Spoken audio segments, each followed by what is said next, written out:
Bloomberg Audio Studios. Podcasts, radio, news.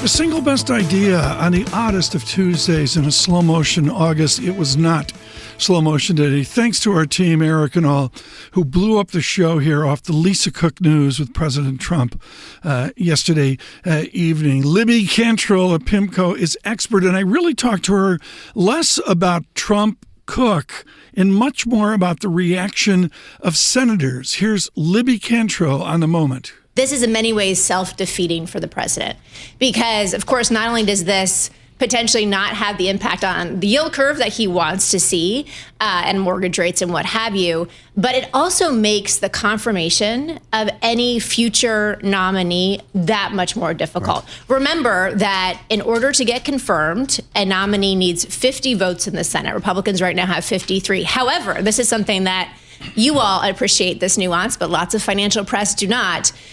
The Senate Banking Committee, which is the first step to confirmation, any nominee cannot lose one Republican, assuming Democrats vote against that person. So that means that by doing this, the president has focused attention on that confirmation process, and in my view, makes it a lot more difficult for him to get anybody who has any whiff of partisanship or any whiff of being able to be influenced by the president in terms of monetary policy. Libby Cantrill, huge value add this morning. Yesterday, and I put out the chart today, I think it's going to be my chart of the year. Ed Jardini floored me by saying S&P 500, 10,000 by the end of the decade.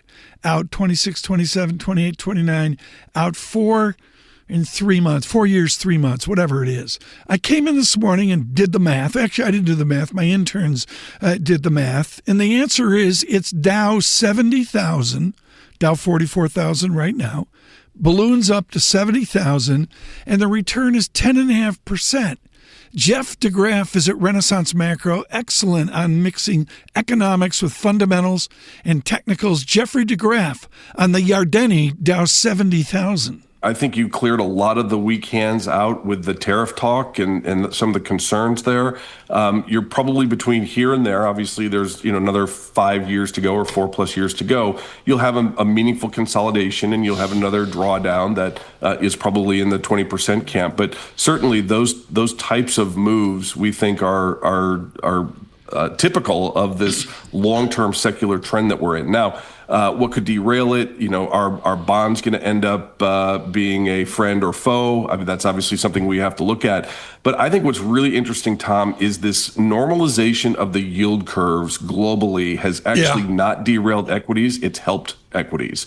And I think that's really important that this financial suppression that we're under seems to be loosening. And that's been good for free markets. Classic deGraaf, mixing in the yield space, the fixed income space, into equities as well. We saw the 2s-10 spread steepen out today. And of course, I'm watching the comparison of the 30-year bond yield with the 2-year bond yield, so-called 2s30 spread as well. Get familiar with that. I think you're going to hear a lot about that into year end. On Apple and on Spotify and on YouTube podcasts, it's single best idea.